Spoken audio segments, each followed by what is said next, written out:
amigas, amigos televidentes en Extra Plus? Un gusto saludarles, darles la bienvenida a esta edición de Adelante Nicaragua, edición en la que continuamos conversando acerca de el nicaragüense más universal, Rubén Darío. Para ello hablamos ahora de un poco acerca del contexto histórico en el que vive Rubén Darío.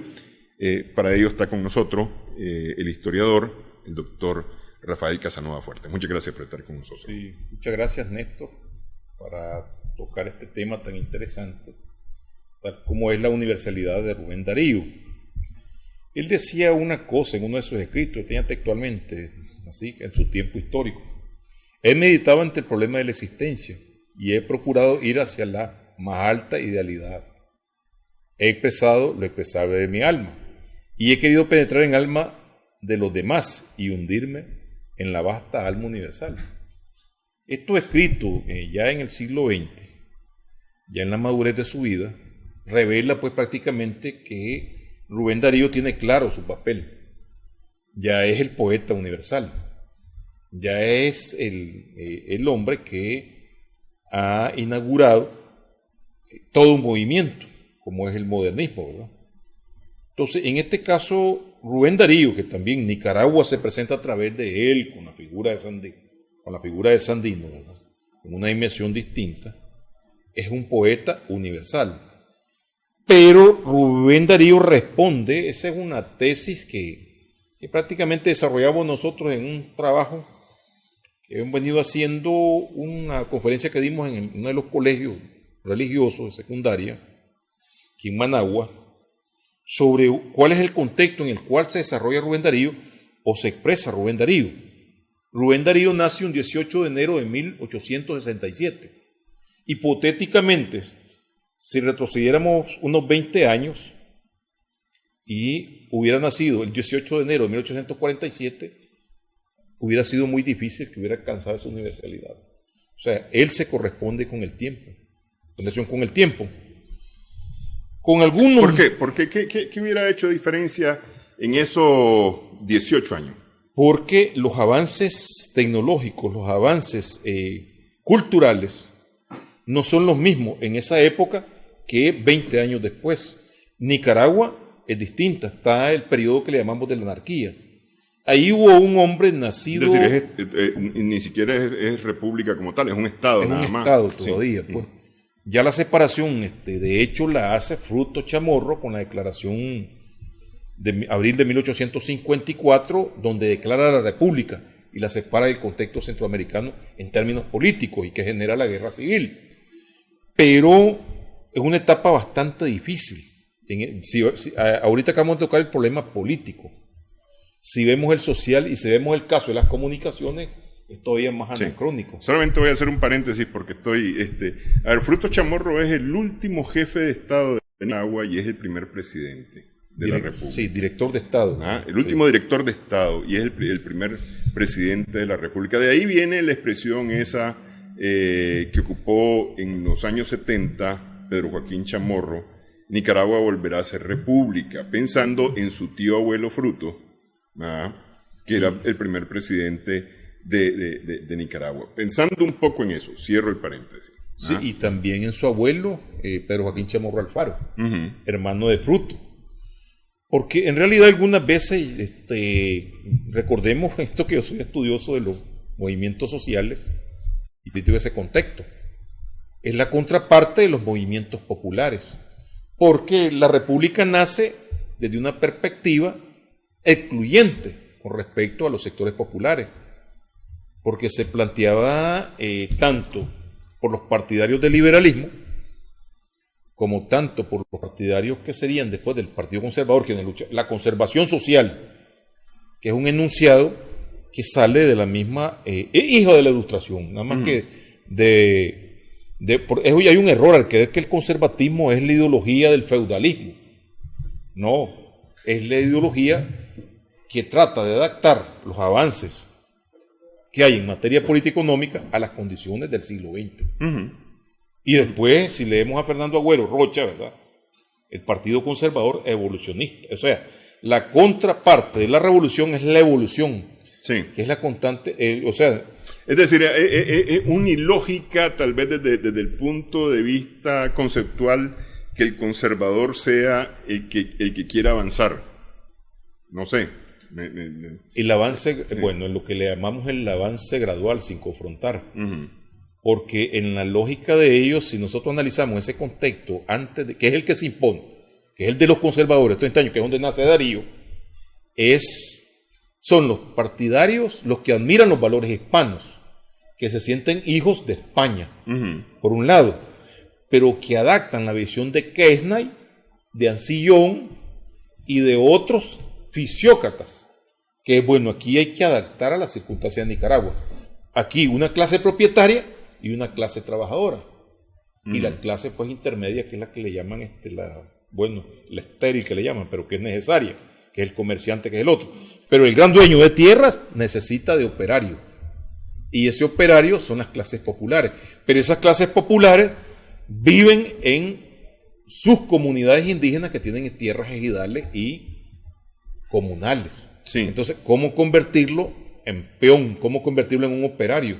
Es desplazarlo paulatinamente de esas tierras para que se vea obligado a vender su fuerza de trabajo. Dentro de la visión de los liberales, ¿verdad? Y mantener la alianza con la iglesia. Uh-huh. Entonces es tal vez una diferencia sustancial con el partido liberalismo, que los liberales son admiradores de la Revolución Francesa y norteamericana. Entonces, ruptura de la iglesia y el Estado y hacer la propiedad privada de una forma acelerada, ¿verdad? O sea, eliminar la propiedad comunal de una forma no gradual, sino un poquito más rápido. Pero ambos piensan en lo mismo. Sí. Y de ello necesitan, no es preservar privilegios, bueno, está bien, pero avanzar. Entonces de ahí que vemos los 30 años conservadores, ¿verdad? En los cuales abundan los Chamorros, los Cuadras, los Guzmán, las familias pues aristocráticas en estos cargos. También Nicaragua avanza, se desarrolla, la caficultura tiene necesariamente que llevar obras de infraestructura, carreteras, ferrocarriles. Ok, ese es el contexto en el que está el nacimiento de Darío. De Darío, sí. Es decir, vive o nace y vive sus primeros años bajo los años de gobierno conservador en Nicaragua. Sin embargo, su tío, que al final de cuentas es el que lo cría, Félix Ramírez, no es conservador. Es liberal. Es liberal. Es del bando es decir, que de alguna manera, al final de cuentas, Darío en Nicaragua lo que recibe es, digamos, la influencia de su tío Félix. Su tío Félix. Mira, si hacemos una lectura de esos años, nos permite, si estudiáramos la historia de Nicaragua con cierta más serenidad, minuciosidad, nos damos cuenta de las contradicciones. El abuelo de Darío, el indio Darío, Antonio Darío, es de los rebeldes antiestatales de 1845. Y está clarito, hay en el registro oficial, Daríos, Pichingos y Charingos, dice. Son los bandoleros de esa época. Félix Ramírez Madreguil combate a esos rebeldes. Uh-huh. Y termina casándose o se casa con Bernarda Sarmiento, ¿verdad? Que era hermana del indio Darío, le llamaban el indio Darío, que uh-huh. muere en el sitio de Granada, ya peleando en el bando democrático, ya como quien dice, con pasada pues la guerra social anárquica, con el bando de Félix Ramírez Madreguil y Máximo Jerez, ¿verdad? Uh-huh. Sí. Entonces, no es estática la historia, ni será estática ninguna sociedad, no es estática. Hay cambios de bando, cambios de postura. Me llamaba a mí mucho un comunicado que lanzaba en esa época. Félix Ramírez Madreguil es quien acompaña a Walker al ataque de Rivas. Y casi no participan en el combate y salen huyendo para Guanacaste. Uh-huh. Pero van como aliados de Walker en el bando democrático. Hay una cuestión que al examinar la guerra no se mira la perspectiva social y muy poco la perspectiva política, como siempre verla maniqueamente, lo que tuvieron con Walker y contra Walker. Hay sectores populares que estuvieron a favor de Walker, porque Walker no era su enemigo era el oligarca del centro de la ciudad que le está quitando la tierra, que le quitó la tierra y que se la sigue quitando. Entonces, Walker no es el enemigo inicial. Posteriormente se dan cuenta de que Walker también piensa que como perspectiva quitarle sus tierras también. Entonces, la historia de fenómenos así como la guerra nacional, como la anarquía, le hemos visto como una visión maniquea, como una sumatoria. Yo recuerdo un periodista que escribió las tontas guerras, dice, de Canlandracas y Timbuco. No eran tontas, eran confrontaciones sociales y confrontaciones políticas de la sociedad nicaragüense entonces. Pero bien, si el poeta hubiera nacido en ese contexto, se le hubiera sido hecho difícil. Sí. Porque, bueno, como punto de eje culminante de esa etapa es la guerra nacional. Te voy a poner un ejemplo de una personalidad de esa época. Gregorio Juárez. Era un hombre con una vasta inteligencia. Llegó a ser uno de los mayores autodidactas del siglo XIX. Y le decían el sabio Juárez. Recordemos el siglo XVIII, ¿verdad? Éramos el XIX. Esta gente es nacida a inicios del siglo.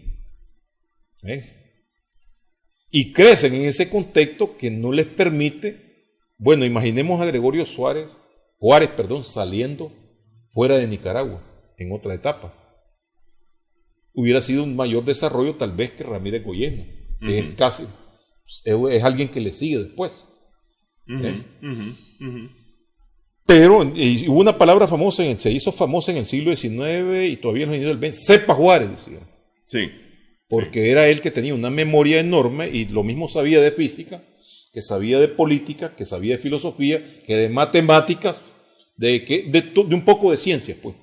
Pero no tuvo el desarrollo que tuvo Darío porque nació en otro contexto. Sí, nosotros hemos conversado aquí con varias personas acerca de Rubén Darío y evidentemente Darío, de alguna manera, las circunstancias alrededor de su vida son las que hacen, es decir, por un lado su tesón, sus metas, su propuesta, su deseo, pero también lo acompañan las circunstancias, porque hay que recordar que están las circunstancias alrededor de él.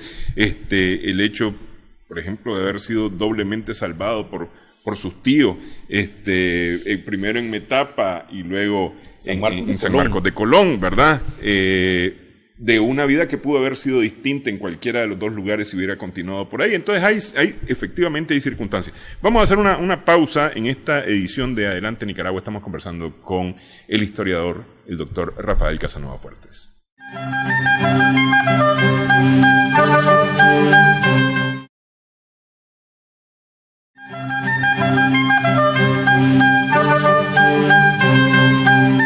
Seguimos en Adelante Nicaragua en Extra Plus. Estamos conversando con el doctor Rafael Casanova Fuertes, historiador, acerca del contexto histórico de la vida de Rubén Darío. Decíamos que existe en los inicios de la vida de Rubén Darío las influencias políticas y sociales que se viven en Nicaragua en esos sus primeros años de vida. Está fresquita, digamos, la guerra nacional, apenas 10 años, 11 años de diferencia, 12 años de diferencia. Sí, 57 finaliza la guerra nacional. Entonces eso está fresquito en la memoria, pues, de su entorno.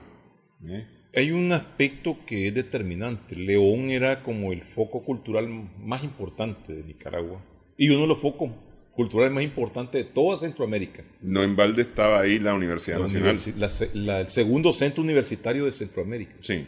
Y la primera es la San Carlos Borromeo de Guatemala. Sí. Hay que tomar en cuenta de que además desde el mismo entorno donde va creciendo hay una biblioteca familiar. Un leonés de la clase media tenía una buena biblioteca, actores franceses, actores ingleses. Es decir, los avances de esa época, lo que es en literatura y otras dimensiones, están en esa biblioteca. Y una persona como Rubén Darío, que desde pequeño leer de corrido a los 3 años, era excepcional. Pero nace en ese contexto, donde hay paz. No estamos hablando del periodo anterior, donde había todo ese tipo de confrontaciones que hablábamos, y que tuvo como culminación y fin la guerra nacional, ¿verdad? Y está la construcción del Estado oligárquico. No significa que hay paz social, que está del todo, pues, pero es un ambiente de estabilidad económica, de estabilidad política y relativa estabilidad social. Porque veremos de que ahí es también el periodo donde aún en el marco del conservatismo es el desarrollo más amplio de toda una serie de ideas y de avances en materia económica, en materia cultural.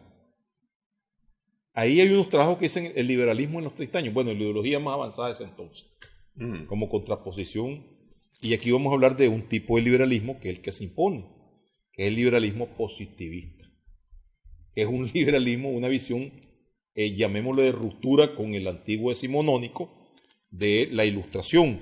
En tanto, la visión de Comte, ¿verdad?, que en el periodo que crece Darío, es de los famosos 3 niveles que se ha desarrollado la humanidad: la etapa mítico-religiosa, la etapa metafísica y la etapa última que está viviendo la humanidad, que es la del progreso.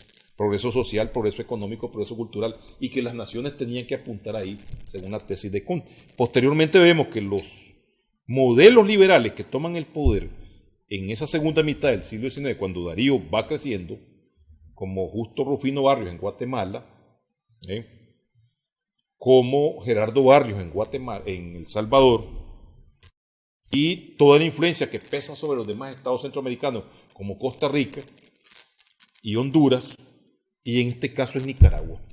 Nada más que en Nicaragua, dentro del modelo conservador es global, pero no deja de hacerse. Se ve invadida Nicaragua por la inmigración. A León llegan los refugiados jesuitas que vienen huyendo de Guatemala. Ah, bueno, de Guatemala. Ajá. Hay inmigrantes que llegan de España, que llegan de otros países. Es decir, esa estabilidad permite que esa migración positiva se establezca en los centros culturales, y es León como la meca. Va creciendo Managua, ya es la capital, pero en hacer León. Los jesuitas, hay jesuitas que influyeron en la formación de Darío, como un belga, el famoso belga, y un argentino. En este caso, habría que ver cómo influyen tanto en la formación literaria, cultural de Darío, pero también en el humanismo. Esto es muy importante, ¿verdad? Sí, porque es decir, hay que recordar que había ciertos temas que tenía... en los cuales Darío tenía mucha preocupación. Por ejemplo, es decir, yo no solamente me acuerdo de lo fatal, ¿no?, y su temor a la muerte, por ejemplo. Barrio Valenzuela, de colombiano, perdón, sí, y Koenigs, en belga, ¿verdad? Fueron maestros de él y influenciaron en 1800. Ellos llegaron en 1872. Es decir, en ese momento Darío apenas tiene 5 años, pero cuando él estudia en primaria, son profesores de él. Y prácticamente tienen una gran influencia. Y claro, se encuentran con un niño que ya sabe leer y escribir, y además leer de corrido. Lee de corrido y lee en su casa, todo el tiempo está leyendo. Y me imagino que es un niño ávido de conocimiento. De conocimiento. Esa es hay un aspecto, pues, que resulta tal vez curioso, que muy poco se conoce, que cómo Rubén Darío le llegó a leer en francés, en inglés y otros idiomas. ¿Tuvo maestros? No tuvo maestros. Fue una formación autodidacta. Sí. Claro, en ese periodo de sus estudios, él estudió griego y latín, que fue infundido, pues, casualmente por estos sacerdotes. Pero tuvo una formación autodidacta principalmente. Bueno, él mismo dice: yo nunca estudié cómo hacer un poema, me salían de forma natural. En su autobiografía, él dice eso, ¿verdad? Entonces, eso es algo muy importante. Pero también, Néstor, hay un aspecto que, necesariamente se funda la Biblioteca Nacional, y él llega a trabajar a la Biblioteca Nacional de Managua. También están las obras de infraestructura. Ya en León ya para León hay un momento que te puedes trasladar en tren sin problema. Sí. Antes tenías que trasladarte a caballo. Hay mejoras en las comunicaciones. Entonces, yo ahí voy a estar apuntando, pues, en ese aspecto. Si en la lectura se encuentra con el Quijote, con las obras de Moratín, las Mil y una Noches, hay una gran avidez por la lectura, la influencia de Leconte Lisle, todos estos parnasianos, que tanto León como cuando llega a la biblioteca de Managua, la Biblioteca Nacional, tiene un conocimiento más amplio. Esa formación cosmopolita es la que le permite, bueno, absorber a Becker, a Leconte Lisle, a Víctor Hugo, a José María Heredia, a Campoamor, bueno, hasta Whitman, pues, la posibilidad de leer inglés. Entonces, todo este aspecto, pero también no se puede obviar las mejoras en la comunicación mundial. Sí. No era lo mismo viajar a Chile, unos 20 años antes que viajar a Chile en la época, que tampoco era tan corto, ¿verdad? Pero había más comunicación. Es decir, es lo que le llaman como que a los liberales positivistas, estamos en el mundo de lo positivo. ¿Pero por qué está la revolución industrial? La navegación a vapor, bueno, va a ser sustituida por la navegación por ya las máquinas van a ser movidas por la nueva fuente de energía que es el petróleo. Entonces, todo este movimiento que se da en el mundo desde el punto de avances científico-tecnológicos que se vuelcan a la producción industrial también influyen de forma decisiva en los avances artísticos y culturales. Esa Nicaragua está en ese momento se empieza a llenar de escuelas en los 30 años conservadores. Te puedes comunicar ya en los años 70, cuando él va creciendo, y en esa década del 70, la comunicación telegráfica, llega la luz eléctrica, sí. llega el agua potable, es decir, con la comunicación telefónica, toda una serie de avances que vienen permitiendo de que él se desarrolle. Y lo otro, pues, que es bastante conocido, pues, que él necesariamente, su desarrollo ya rebasaba el entorno de Nicaragua, y entonces él tiene que salir fuera. Cuando él va a El Salvador, ahora valga recordar de que la vida de él fue bien acelerada. A los 14 años ya está pensando hasta en casarse, ¿verdad? O estaban pensando en casarlo, más bien, más que en casarse. Pero, a ver, ¿qué edad es la que él tiene cuando viene a Managua? Él viene a Managua cuando se habla de la maravilla del niño poeta. Sí, él viene a Managua en 1881. Ya tiene... Estamos hablando de 12 años. 13 años, no, 13 años. 13 años. 13 años. Él puede 13, 14 años él viene a Managua, entre los 13 y los 14. Porque él publica su primer poema, que es una lágrima, en el termómetro de arriba, ¿verdad? Y ya al año siguiente ya tiene listo, en 1881, tiene listo su primer condensado de poema. Entonces, él se le ofrece una beca para ir a toda Europa, pero viene el presidente de ese entonces. No, este hombre no se puede ir para Europa. Si ya escribe contra la iglesia, ¿verdad? Porque hay una etapa anticlerical por la influencia masónica y por la influencia pues liberal de eso, o sea, el laicismo, de la ilustración y todo eso. Y a don Vicente, perdón, el que le sigue a don Vicente Cuadra, no le parece pues esa visión a Zavala y a Pedro Joaquín Chamorro. Entonces lo mandaron a Granada, pero él se regresa nuevamente a Managua, ¿verdad? Ahí es donde comienza una etapa también, los primeros pasos en la bohemia, porque todo el mundo buscaba el poeta niño, todo el mundo quería el poeta joven, sí, en este caso, ¿verdad? Y es cuando él sale a El Salvador, para él es muy importante. Ahí escapa de morir, como decimos. No podía morir, tenía que cumplir una misión, pero lo más importante es su encuentro con Gavidia.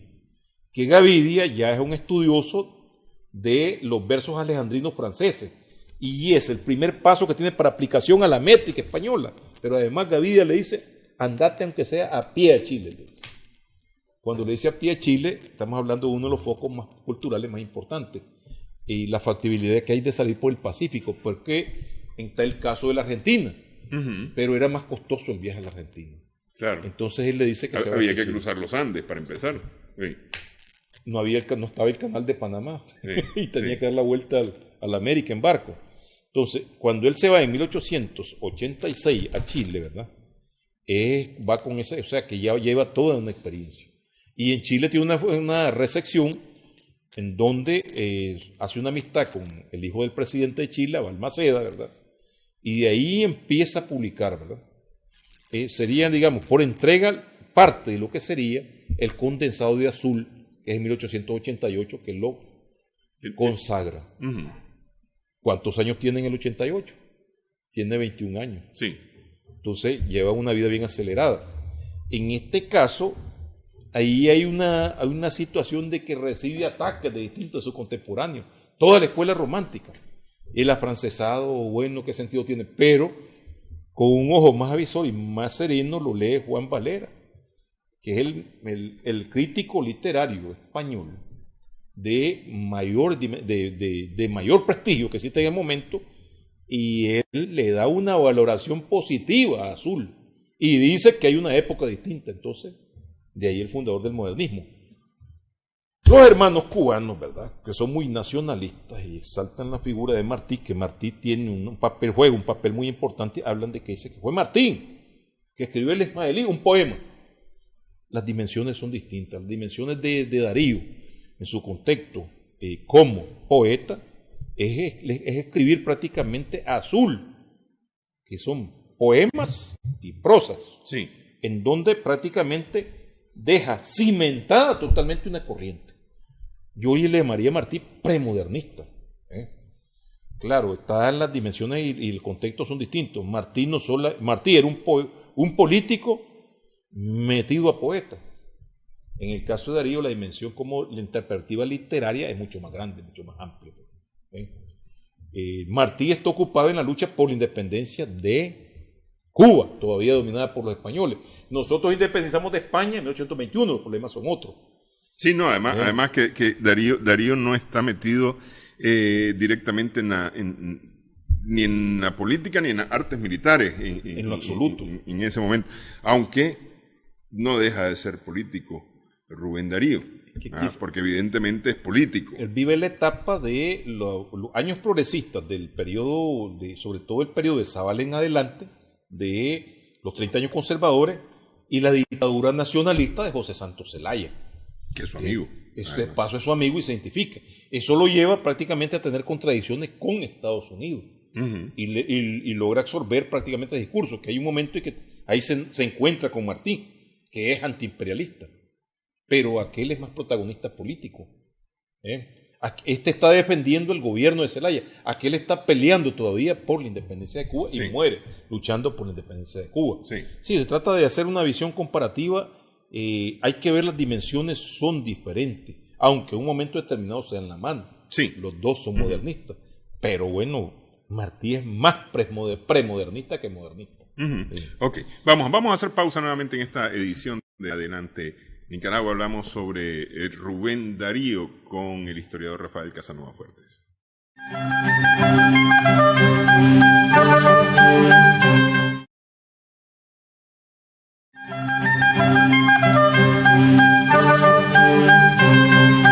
Seguimos en Adelante Nicaragua en Extra Plus. Estamos conversando con el doctor Rafael Casanova Fuertes acerca de Rubén Darío. Llega Rubén Darío a Chile, más tarde se traslada a Argentina. Tanto Chile como Argentina en aquel momento, en 1883, 1884, 84, que es cuando más o menos está llegando a Chile,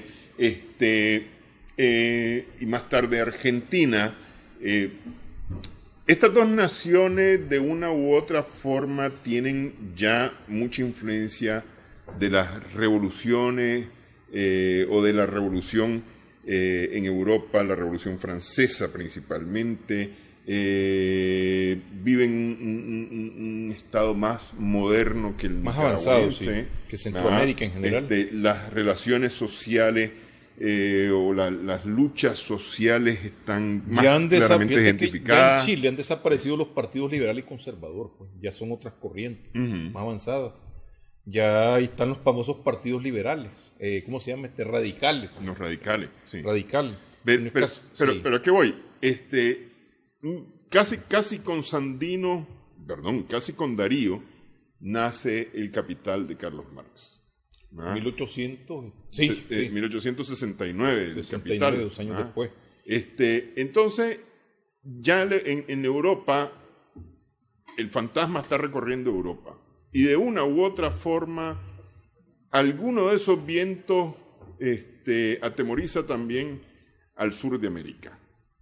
¿Qué tanto hay entre esos vientos influencia? Recordemos que en 1848 el manifiesto comunista que responde a unas circunstancias de beligerancia del proletariado como contraposición a la industrialización o el establecimiento del sistema capitalista. Es decir, una clase obrera que lucha por organizarse y que ya tiene las demandas de las 8 horas que se cumplen casi hasta finales del siglo XIX, porque eran 15 horas y en ciertos extremos, pues, cuando se inició eran hasta 18 y se trabajaba 12 horas, entonces está la demanda y no es casual que sea en Argentina, sea en Brasil, sea en Chile, que paralelo al esclavismo en Brasil, ¿verdad? Donde los centros urbanos, ya sectores proletarizados, desarrollan luchas obreras y se organicen. Hay dos corrientes del socialismo que se desarrollan en América. Está el socialismo bakuninista o llamado socialismo libertario, que es el que enarbola la bandera roja y negra. Ya por esa época, ¿qué es lo que plantea Bakunin? La destrucción del Estado y el establecimiento de las comunas. No habla de un Estado, son antiestatales, sino él habla de la disolución del Estado. Y está la contraparte, que es el socialismo científico de Marx, que es el estatal, que hay que destruir el Estado, el Estado capitalista y construir el Estado socialista, para preparar las comunas, ¿verdad? Que es como decíamos pues hace poco, no es un sistema, es una propuesta todavía, ¿verdad? No es que haya desaparecido, hay que mejorar su contenido y su praxis, por supuesto, y su lectura en concordancia con las condiciones históricas. No es algo que haya desaparecido, como desapareció el experimento, que es de corta duración según la historia de la humanidad, que se desarrolló en Europa. Pero en este caso, Darío crece dentro de ese ambiente donde está la Comuna de París, que es el primer experimento socialista, que es espontáneo, es inesperado, totalmente, provocado por la derrota que sufre Francia ante Alemania en la batalla del Sedán, y que desaparece de una vez por todas la monarquía pues, en Francia, y hay un vacío de poder que lo llena en medio de la crisis la clase obrera, un sector organizado, pero que es un conjunto de fuerzas que van de republicanos que creen que se va a continuar la guerra con Alemania, todo ese fenómeno de la Comuna, y que tuvo una gran divulgación a nivel internacional. Durante 3 meses lograron y son aplastados, pero también esto impacta en el continente americano. Se empiezan a desarrollar los primeros grupos, sobre todo en Centroamérica. Ya existían algunas, empezaron a darse sobre todo al fin del siglo XIX, las mutuales.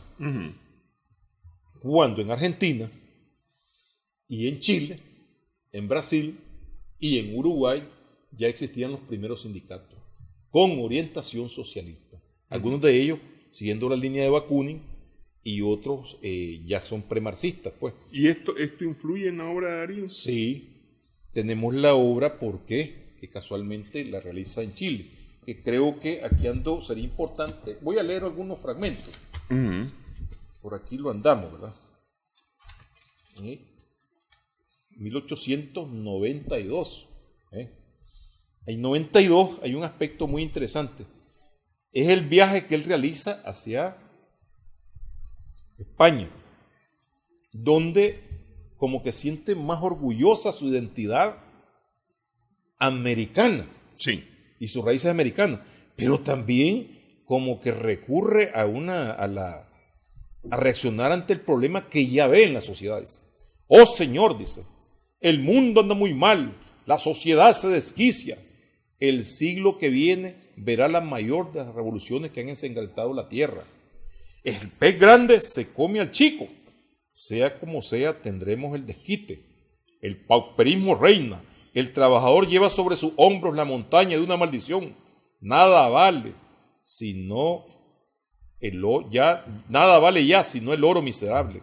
La gente heredada es el rebaño para el eterno matadero. Entonces, hay otra parte que dice: yo quisiera una tempestad de sangre. Esa es una revolución. Yo quisiera que sonara ya la hora de la rehabilitación de la justicia social. No se llama democracia a esa quisquillosa y quisicosa, dicen la traducción que hace otro autor, ¿verdad? Que lo lea él. A esa quisicosa política que cantan los poetas y alaban los oradores. Pues maldita sea esa democracia. Eso no es democracia, sino Baldún y Ruiz. Él está criticando la democracia burguesa, 1892. Sí. Y eso fue lo que está pasando en su país, donde a un presidente conservador le sucede otro y nada cambia, ¿verdad? Entonces, el infeliz sufre la lluvia de plagas, el rico goza. La prensa venal y corrompida no canta, sino el invariable salmo del oro. Los escritores son los violines que tocan los grandes potentados. Al pueblo no se le hace caso y el pueblo está enfangado y pudriéndose por culpa de los de arriba. En el hombre, el crimen y el alcoholismo. En la mujer, la prostitución. Así la madre, así la hija, así la manta que las cobija. Con que calcule usted el centavo que se logra. ¿Para qué? Si no para el aguardiente. Los patrones son ásperos con los que le sirven. Los patrones en la ciudad, en la ciudad y en el campo son los tiranos. Aquí le apretan a uno el cuello, en el campo insultan al jornalero, le escatiman el jornal, le han de comer lodo y por remate le violan a sus hijos. Es decir, no solamente es una enumeración, sino una denuncia social. Denuncia social. Sí. Entonces hay una parte que ve cómo menciona algunas cosas que suceden. El espíritu de las clases bajas se encarnará en un implacable y futuro vengador. La onda de abajo derrocará la masa de arriba. La comuna, bien menciona la comuna, de la Comuna de París. La internacional, las dos internacionales que han sucedido, la de 1864 y la de 1889. El nihilismo es una corriente, ¿verdad? Eso es poco. Falta la enorme y verdadera coalición. ¿Verdad? Todas las tiranías se vendrán al suelo, la tiranía política, la tiranía económica y dice, la tiranía religiosa. ¿Verdad? Sí. Digamos, ahí está el planteamiento anticlerical y tal vez algunas, digamos, oscilaciones que actúa hacia el ateísmo. Pues. Entonces, en ese caso, Darío no ignora ese contexto, sino que lo vive, lo estudia. Por ahí hay otros aspectos que son controversiales. En ese mismo 1892, en el poema, digamos, a Colón, ¿verdad? Él dice algo que prácticamente refleja las raíces de América. 1892, a los 400 años. Que él llega como el primer viaje que sale a Europa. Soberbios, leales y francos, ojalá que hubieran sido los hombres blancos, como Atahualpa y Moctezuma. Soberbios, leales y francos. Es decir, ellos actuaron respetando las leyes del protocolo. Y Hernán Cortés, un hidalgo que tiene otro objetivo, se aprovecha de la nobleza y lo captura. Igual pasa con Atahualpa. Atahualpa recibe a Pizarro como con las leyes del protocolo internacional y Atahualpa lo captura. Entonces él dice, continúa, pluviere, rogare, ¿verdad? Pluviere a Dios las aguas antes tranquilas, no reflejarán nunca las blancas velas. Cristóforo Colón, pobre almirante, ruega a Dios por el mundo que descubriste. Entonces, ahí después en el canto argentino él habla de los alteres pretéritos de Copán y Palenque. Y hay unos aspectos, ¿verdad?, que donde entremezcla el ocultismo o ese exotismo que también le caracteriza toda su obra, ¿verdad? Porque él abarca diversas culturas, pero es difícil encontrar otro autor, otro poeta en su tiempo que haga esa liga de tantas culturas y le dé tanta musicalidad. Es que esa es una de las cosas que tiene Darío. Darío logra amalgamar una serie de realidades, de corrientes, de situaciones, y crea de una u otra forma una identidad latinoamericana o hispanoamericana, ¿verdad? Que de lo que él habla. Veamos lo que dice aquí en Capolicán. Pudiere tal guerrero de Arauco en la región desjarretar un toro o estrangular un león. Nenrod, que todo caza, cuya fornida masa blandiera el brazo de Hércules o el brazo de Sansón. América, Grecia y bueno, y lo hebraico. Todo ahí ligado. Si vemos incluso esa musicalidad que le atribuye, pues que le da el poema, ahí va, lo exótico. Pobrecita princesa de la boca de rosa. Bueno, pero veamos un poquito atrás. ¿Piensa acaso en el príncipe Golgondo de China? ¿O el que ha detenido su carroza argentina para ver de sus ojos la dulzura de luz? ¿O en el rey de las islas de las rosas fragantes? ¿O en el que es soberano de las pruebas diamantes? ¿O en el dueño orgulloso de las perlas de Hormuz? Se va hasta Grecia, Golgonda y China. pero con esa musicalidad, esa sensualidad increíble, pues, que es determinante en él. Muy difícil encontrar entre sus contemporáneos alguien que prácticamente logre esa combinación de todos esos elementos y con una musicalización, con una vitalidad al ritmo y a la rima que no había existido antes. Que eran total y absolutamente novedosas, de ahí el modernismo. Vamos, hacemos pausa, una última pausa en esta edición de Adelante Nicaragua. Estamos conversando con el doctor Rafael Casanova Fuertes.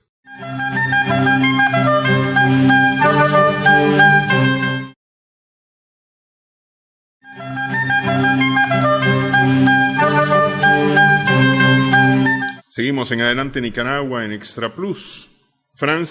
España y Francia prácticamente son lugares en donde ya Rubén Darío está cosechando, y ahí no está en la principal labor de siembra, ya está cosechando su nombre, el ser Rubén Darío. Sí, ya él es Rubén Darío. Y en ese contexto, en un contexto de, además, una vida personal bastante difícil, especialmente limitada económicamente, ¿verdad?, le toca regresar a Nicaragua. Sí, pero ya estamos hablando de los albores de la Primera Guerra Mundial. Sí, pero veamos un poquito lo que pasa. Rubén Darío tuvo una vida personal bastante difícil. Por eso es que uno de sus descriptores, uno de sus biógrafos, como Alberto Torres Espinosa, le llama la vida dramática de Rubén Darío, porque fue bastante difícil. Bueno, tiene una serie de, como ya lo mencionamos, trabas en su juventud cuando él trata de ser poeta. No le dan la beca a España, que hubiera sido una gran oportunidad haber salido en ese momento, sino que lo mandan a Granada. Pero bien, además vienen otras penalidades. Cuando él retorna de Chile, él viene consagrado, le hacen un recibimiento apoteósico en Nicaragua, sobre todo en Managua, en León. Fue apoteósico, fue una gran cosa. Eso fue muy importante. Pero bien, ese periplo centroamericano que le permite incluso lograr lo que pudiera haber sido su estabilidad personal, ese matrimonio tan joven con Rafaela Contreras, enamorado, y que supera su problema que tuvo inicial de haberse enamorado de los 14 años y tiene un hijo. Bueno, ese viaje que estamos hablando, el viaje que hace como delegado del gobierno, el cuarto centenario, el gobierno lo toma en cuenta, ¿verdad? 1892. Ahí tiene, con el estar en España, que ahí lo reciben toda esa gama de poetas, artistas, fan de él, algunos que fueron opositores a él. Es increíble. Es Nicaragua representada a través de Rubén Darío, pero él recibe problemas, está aparejado a una serie de problemas que él tiene en su vida personal. Ahí recibe la noticia de la gravedad y muerte de su esposa. Él queda viudo a la edad de 24 años, viudo. Su hijo tiene que criarlo, pues, los abuelos, para Costa Rica. Rubén Darío Contreras. Lo otro es que ya consagrado y ya establecido el gobierno del general José Santos Zelaya, lo toma en cuenta. Y él se mantiene entre Francia y España como diplomático, pero además como periodista, porque valga recordar que desde 1888, que lo contrata el diario de mayor prestigio, que es La Nación, de Buenos Aires, Argentina, uno de los diarios de mayor prestigio internacional, es lo que le permite el ingreso regular que él recibe todos los meses, hasta su muerte, hasta 1916, ¿verdad? Porque en el campo diplomático, hace poco en una conferencia hablamos, nosotros decíamos, porque bueno, ¿cómo se le llama eso popularmente ahora? El serruchapizo, que existe en todos los sistemas, en todos los estadios. Entonces Rubén Darío fue víctima de envidiosos e inescrupulosos. Esa retención que le hicieron al salario de diplomático le causó un poco de penuria. Encontró siempre amigos que lo ayudaron, pero fue difícil. La unión que él tuvo con Francisca Sánchez, ¿verdad? Bueno, con su segunda esposa, un fracaso. Pero el amor de pareja que él tuvo, que podría hacerse estable, fue dramático también. 3 hijos muertos, los 3 primeros. Solo sobrevive el último, Rubén Darío Sánchez, ¿verdad? y las dificultades que tuvo para legalizar su unión con la única mujer que tuvo una vida de pareja. Sí, que se lo evitaba justamente el matrimonio impuesto con Rosario Murillo. Rosario Melina. Entonces, que él le dedica un poema bien bonito, que es uno de los clásicos, que es La cabeza del rabí. Sí. Entonces, hay otro aspecto que es interesante, ¿verdad? Porque en este caso, la figura a pesar de esos problemas que tuvo con funcionarios del gobierno de Zelaya, él nunca dejó de identificarse con Zelaya, que pudo haberse convertido en un resentido. Pero en algunos casos se dice que Zelaya no se da cuenta. Hay algunos criterios ahí que sí Zelaya le puso a Medina, sabiendo que había un problema había habido con el abuelo de Darío. Eso no está comprobado. No, pero, es manipulable. Pero si es que lo que pasa, a ver, Zelaya crea una ley para propiciar el divorcio de Rubén Darío de Rosario Murillo. Es decir, esa ley se debía llamar la ley Rubén Darío. La ley Rubén Darío debería llamarse. En Estados Unidos le hubieran puesto la ley Darío. Sí. Entonces, en ese sentido, él se identifica con el gobierno de Zelaya. Y ahí me parece que es donde profundiza su pensamiento, llamémosle antiimperialista, aunque recurra a valores hispánicos, pero está dentro de cómo Rubén Darío dibuja a los Estados Unidos como imperialismo. No es un imperio de sol naciente, un imperio de China, no, como tal. Es interesante en esa obra que él realiza con Zelaya, que es Estados Unidos y la Revolución de Nicaragua, ya cuando cayó Zelaya, en 1909, en donde hay una definición total. Me gustaría leer un párrafo ahí rapidito, ¿verdad? Tal vez el tiempo nos lo permite, donde prácticamente él define a Estados Unidos como tal.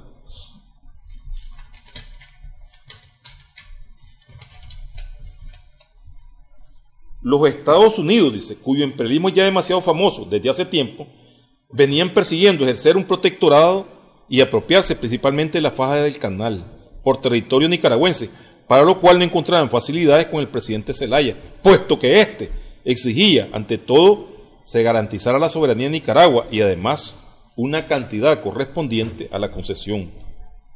Se apresuraron a aceptar los presidentes de Estrada Cabrera y luego dieron a la familia Mora de Costa Rica, ¿verdad? Que era una familia que tenía bastante poder político en Costa Rica, como siempre los ticos, ¿verdad? Toda clase de facilidades para que por sí y en nombre de ellos llevasen a cabo la revolución de Nicaragua. Y por ello se indujo la traición del gobernante del departamento de Zelaya, general Juan J. Estrada, a quien se le ofreció la presidencia de la República y dar como efecto lo han hecho todos los elementos necesarios, es decir, dinero, armas y guerra. Pero recordemos que esta revolución no votó a Zelaya, no votó a Madrid. Lo que votó a Zelaya fue la intervención de 1909. Tropas norteamericanas desembarcan. Y cuando... Y la nota Knox, pues. Y la nota Knox, que es lo que lo vota, pues. Y sigue Madrid, y Madrid logra acorralar totalmente a los rebeldes, fracasa Chamorro, logra entrar con unas victorias píricas Luis Mena, y los tiene acorralados. Y el comandante del Paducah le dice que cualquier ataque, cuando los rebeldes ya solo tienen la plaza de Bluefield y Puerto Cabeza, cualquier ataque contra los rebeldes es un acto de guerra contra Estados Unidos. Y se ve obligado Madrid a renunciar, porque ellos le están entregando el dinero de los recursos de las aduanas a los rebeldes, los Estados Unidos. Esto, como la historia se repite, no pasó lo mismo con Guaidó en Venezuela. Sí. Entonces, pues, en este caso, digamos, Darío dibuja exactamente, el corrector de este trabajo de Zelaya, dibuja exactamente cómo se daba esa contradicción política. Sí. Pero hay otro, y Guillermo Pilía, que estuvo aquí en Nicaragua a propósito de la jornada dariana y el simposio, el 18º, si no me equivoco, simposio dariano realizado en León, estuvo aquí en el programa y envió una carta a Nicaragua que se ha hecho pública y ha corrido por las redes. Y entonces empieza su carta citando a Rubén Darío. Y dice la cita: y los Estados Unidos, con la aprobación de las naciones de Europa y quizá de algunas de América, ocuparán el territorio nicaragüense, territorio que les conviene tanto por la vecindad de Panamá como porque entre en la posibilidad de realizar otro paso interoceánico por Nicaragua. y la soberanía nicaragüense será un recuerdo en la historia de las repúblicas americanas. Bueno, está dibujado ahí. Sí. Sí, él tiene claridad sobre eso. Y en ese poema que dedica a Roosevelt está prácticamente dibujado. Hay una serie de aspectos donde él prácticamente dibuja a Roosevelt. Cuando le habla, Roosevelt era cazador. Y entonces él lo retrata. Eres soberbio y fuerte en plan de tu raza. Eres culto. Eres hábil. Te opones a Tolstoy. Domando caballos, asesinando tigres. Eras jinete o asesinando tigres. Eres un Alejandro Nabucodonosor. Era cazador. Entonces, eso se lo dedica él a Roosevelt, a Teodoro Roosevelt, no a Franklin Delano, sino a Roosevelt, ¿verdad? Entonces, lo otro está como él resume esa América. La América del gran Moctezuma, del Inca, la América fragante que estuvo Colón, la América española, la América del noble Cuauhtémoc. Hay otra parte donde dice más arriba, la América nuestra, que tenía poetas desde los tiempos de Nezahualcóyotl. O sea, recule a las raíces americanas. Es que él defiende la hispanoamericanidad, la defiende a capa y espada. Sí. Es decir, él reconoce España, pero reconoce a una España peleando contra Estados Unidos, Cuba, por ejemplo, y la Florida. Él es el que prácticamente sirve de corresponsal para la nación. Sí. Y siente el dolor de España herida por Estados Unidos.